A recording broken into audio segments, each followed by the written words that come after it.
Matrix'ten kaçış video numarası 2. Tekrar merhaba.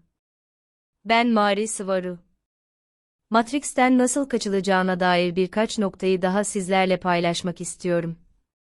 Öncelikle dünyadaki Matrix, dünya dışındaki diğer yıldız ırklarını da içeren daha büyük bir Matrix'in alt matriksidir ve bu da daha büyük bir Matrix'in daha küçük bir alt matriksidir ve bu böyle devam etmektedir.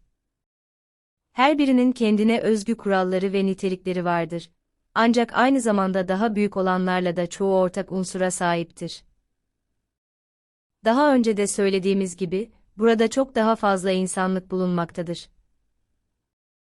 Bir matriksi tanımlayacak olan şey, içinde yaşayan insanlar arasında algı ve gerçeklik oluşturan anlaşmalar bütünüdür. Ve tüm matriksler zihinseldir, düşünce ve fikirlere bağlılık tarafından yaratılır. Çok daha büyük bir kozmik bilinç tarafından tutulan ve bu bilincin holografik parçaları aracılığıyla ifade edilen bir dizi sınırlı kavramın doğrudan yaratımıdırlar ve bu parçalar, içinde yaşayan ve aynı zamanda bir bütün olan insanlar, yaratıklardır. Fiziksel beden denilen şey sadece ona sahip olan kişinin niyetinin ve daha büyük bilincin bir tezahürüdür ve ne kadar ısrarcı olursa olsun sadece bir illüzyondur. Peki ama gerçek olan nedir? Bana göre gerçek olan bir ruhun yaşadığı deneyimdir. Dolayısıyla gerçeklik deneyim yaşayan her bir ruha özgü bir şey haline gelir ve bu ruhlara sabit ve esnek olmayan bir şekilde dayatılan bir şey değildir. Ruhu, bir şey olmak ve başka bir şey olmamak şeklindeki temel ikiliye dayanan bir dizi kavram olarak tanımlamak.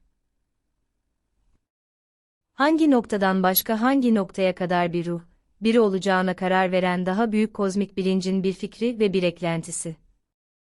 Ve bu noktalar hafızasını, sahip olduğu anlaşmaların farkındalığını ve algısını ve basit hafızayla aynı olmayan deneyimini içerebilir.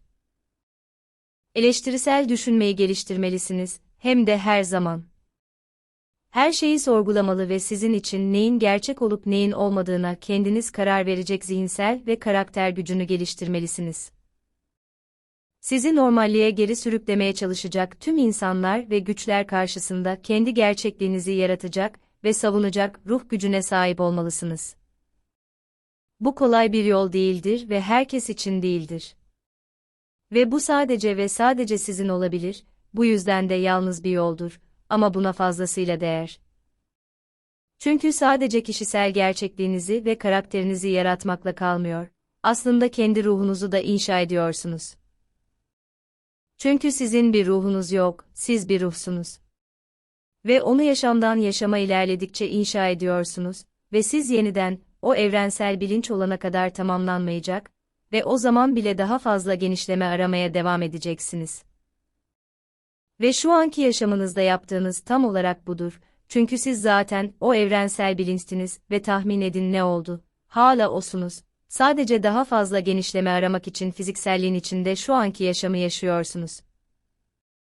Sınırlılığı deneyimlemek için kendi bedeninizi yarattınız. Temelde sizi yalnızca beyaz ışık ve insan sesi algılama aralığında tuttu. Bedeniniz sınırlıdır ve yalnızca sizin sahip olmaya karar verdiğiniz anlaşmalarla sınırlıdır. Ancak siz sınırlı değilsiniz. Siz her şeysiniz ve zihniniz ve bilinçalgınız sonsuza kadar genişleyebilir. Bu nedenle, ölen kişinin bakış açısından bakıldığında, ölüm diye bir şey yoktur. Sadece daha önce kim ve ne olduğunuza geri dönersiniz, ama tüm bunları hatırlayarak geri dönersiniz ve eskisinden çok daha genişlemiş ve çok daha fazla farkındalıkla geri dönersiniz. Tek bir bedendeyken aynı anda iki gerçeklikte yaşama kapasitesini geliştirmeniz gerektiğini anlamalısınız. Dünya matriksinin kuralları dahilinde yaşamayı ve işlev görmeyi öğrenmeli ve aynı zamanda kişisel gerçekliğinize ve inanç sistemlerinize sadık ve uyumlu olmalısınız. Bildiğiniz her şeyi başkalarıyla paylaşmak istediğinizi biliyorum. Ancak lütfen bu sözde uyanışın, daha iyi bir kelime bulamadığım için, herkes için olmadığını, bu nedenle Matrix'ten kaçışınızın yalnız bir yol olduğunu veya olabileceğini unutmayın.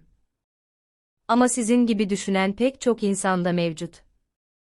Yalnız değilsiniz, bunu unutmayın. Sizin gibi düşünen arkadaşlar edinin ve onlara değer verin, ama kimsenin peşinden gitmeyin ve en büyük kahramanınız kendiniz olun. Bu sözleri yazarken gözlerimden birkaç damla yaşla birlikte sana çok fazla sevgi gönderiyorum. Kendinize iyi bakın, siz güzel, bilge ve güçlü yıldız tohumları. Mari Sıvaru